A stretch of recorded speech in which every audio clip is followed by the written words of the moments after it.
We're here at National Review's booth at CPAC with Rick Santorum, former 2012 Republican presidential candidate and former Pennsylvania senator. And so, Senator, I wanted to ask you, first off, Bobby Jindal gave a speech yesterday where he focused heavily on religious liberty, and I'm wondering what kind of, how big of an issue do you think that can be? I know this is an issue you've cared about for a long time. How big of an issue do you think that is, and how do you feel about Arizona's recent bill where that failed, where they were trying to protect people from certain kind of suits? As you can imagine, I think it's a critical issue of all of the rights.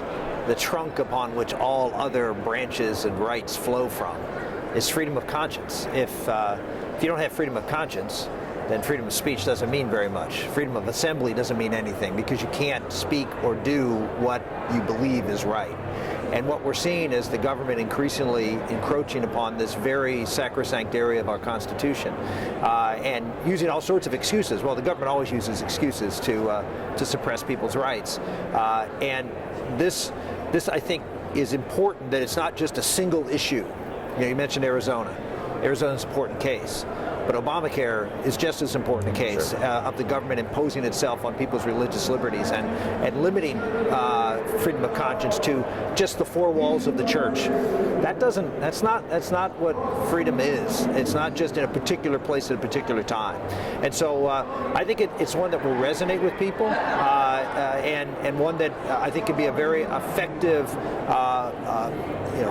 telescope, if you will, into the future of where the Democratic Party wants to take us.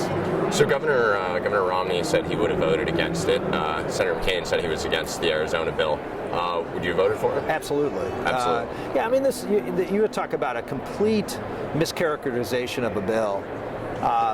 Actually, if you could make the argument that this bill actually limited religious liberty because it made you have it actually added a section to the Religious Freedom Restoration Act that actually required you to have a legitimate religious objection. As before, you just said, well, it's against my religion, and or I have a religious objection. Here, they actually put a standard here, and all they did was say what's good for an individual is also good for a corporation. But it said you're going to have you have to justify your religious exemption. You can make the argument this was a limiting bill, and it was turned into, well, everybody has a right to discriminate against people who are gays and lesbians, which of course it did not do. And so I'm shocked to think that the media might have distorted the idea. It's a complete distortion, and here's the problem. This is typical of a lot of moderate Republicans. When the heat gets turned up on controversial issues, they run. They don't care what the issue is. They don't care whether they're right or wrong. They want to be on the side of tolerance, when in fact they're on the side of intolerance. Do you think we're losing the Republican Party on this now? It's a very important issue that we have to do a better job of articulating. It's very unfortunate that the media creates this hysteria around these things, and we don't have, frankly, intelligent, conservative voices out there setting the record straight and doing so forcefully and doing so with unity. And we're going to continue to lose if every time a controversial issue comes up, most of our folks run for the hills. So speaking of media distorting religious issues, maybe, how do you feel about the Catholic Church's new Pope, Francis? Are you liking it? I'm actually going to mention him today in my speech. As I say in my speech, I'm excited. I think Pope Francis is a great mentor for conservatives, because Pope Francis isn't changing any of the Church's doctrine, but he's changing the message. And he's talking about, as he says, I'm tired of having the Church focus on what's wrong with people.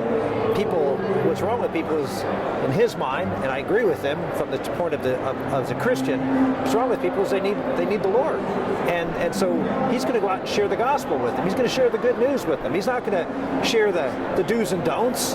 He's going to share having that relationship with Jesus Christ, and that is obviously that's not what the Republican Party should do. We're not a religion, but we should be sharing the positive news of what we are for.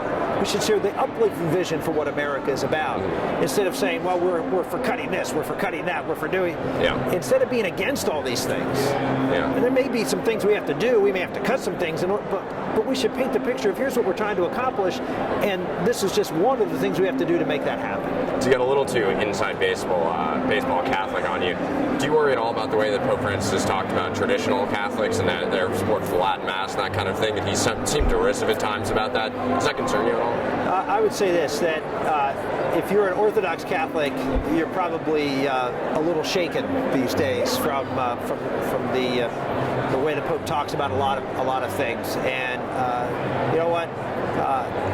I'd rather have Orthodox Catholics a little shaken and a little upset that some of the comments the Pope's making can be misinterpreted, which they clearly can be. I'd rather have that and 4 times as many people going to hearing and hearing authentic doctrine than having a Pope that's just pleasing the Orthodox. So I'm comfortable that most of the Orthodox, when they look at what the Pope is saying and they read fully what he's saying, I think we'll be okay. So you talked about how the Republican Party needs to work on its messaging, talk about what they're for rather than just what they're against. And there have been some Republican politicians quite recently who've come out with some ideas. Mike Lee's been big on this. Marco Rubio has a poverty plan.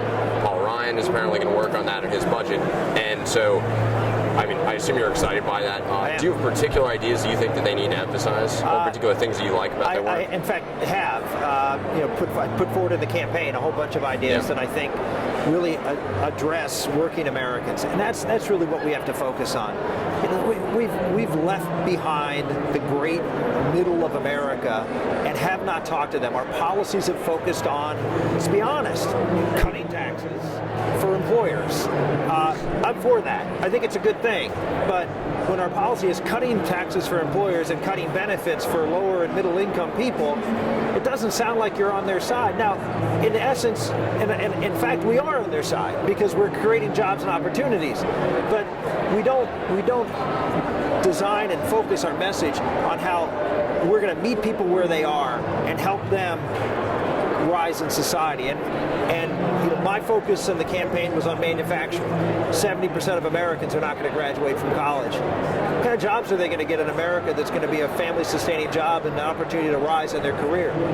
Manufacturing has always been one of the keys to that, and I think it can be in the future, particularly now with lower energy costs. Energy is another area where those jobs can be held. So there's a lot of opportunities for us if we talk specifically about where folks who are being left behind can plug into the economy and what we're doing to help them. Doesn't that kind of thing, though, emphasizing particular sectors, trying to say, oh, we're not just about growth, we also need to make sure jobs, high wages. Does that kind of bother, say, like the Wall Street Journal editorial board types? I'm tickled to death that I'm bothering the Wall Street Journal editorial board on this. Look, these are folks, now the Journal not so much, but certainly a lot in the financial sector are perfectly fine with bailouts of financial firms. All of the best and brightest in schools, you talk to them, they're all going to Wall Street. Why? Because that's where all the money is. Why? Because that's where the government guarantees are. The government guarantees are too big to fail. I mean, go have fun, spend your money, make lots of money, and if things don't go well, hey, you know, everything will be okay. Don't give me, we need to take care of Wall Street, and we can't worry about Main Street. I'm not buying it. Pat Toomey introduced a plan on Too Big to Fail, changing the way that the bankruptcy code for banks works. Do you think something big needs to be done on that? The Republicans need to work on financial reform? We cannot be the party of the big corporate interests. We cannot be the party of the big banks or Wall Street because they don't serve America well. I don't think anybody can look at what happened in 2008 and say that was a beneficial thing for America, and all we've done is put policies in place, in my opinion, to guarantee that something like that will happen again. So you have a group called Patriot Voices that you've been working with, and what's your plan sort of for the midterms? You guys going to be working in particular stuff, and what's it looking forward to for 2016? What do you want to see the party emphasize? What are you kind of pushing, especially? Well, I think I've made it pretty clear as to that we have to be going after those who don't believe in President Obama's "we'll take care of you and we'll give you everything," but they don't think Republicans care because we don't talk about them. We don't have policies oriented for them to understand of how we want to help. And I think that's where I'd like to see the party go. That's what I'm going to talk about today. Who are a couple of Republican leaders you think are doing a good job of that, and that might be 2016 contenders, besides perhaps yourself? Well, yeah, I mean, I'm certainly very open to looking at 2016, and certainly walking that path at this point to keep my options very open for that. There are certainly other people out there in the Congress, as you mentioned. You mentioned some of them that are putting plans together. The plan in the House, the plan in the Senate on Obamacare, replacing Obamacare, was a really good start. A lot of the things that were in that plan were similar to some of the things that I proposed actually when I was in Congress. Poverty, Marco Rubio and Mike Lee working on, and Paul Ryan working on anti-poverty things. There wasn't a single anti-poverty bill that passed in the House or Senate that when I was in the Congress that I didn't have a role to play in it. So all of those things are very, very important and do, in fact, begin to bolster the argument. We can't just say we care about folks in the middle and then do nothing about it. We have to have policies that support that. All right, well, great. Thank you so much for joining us, Senator.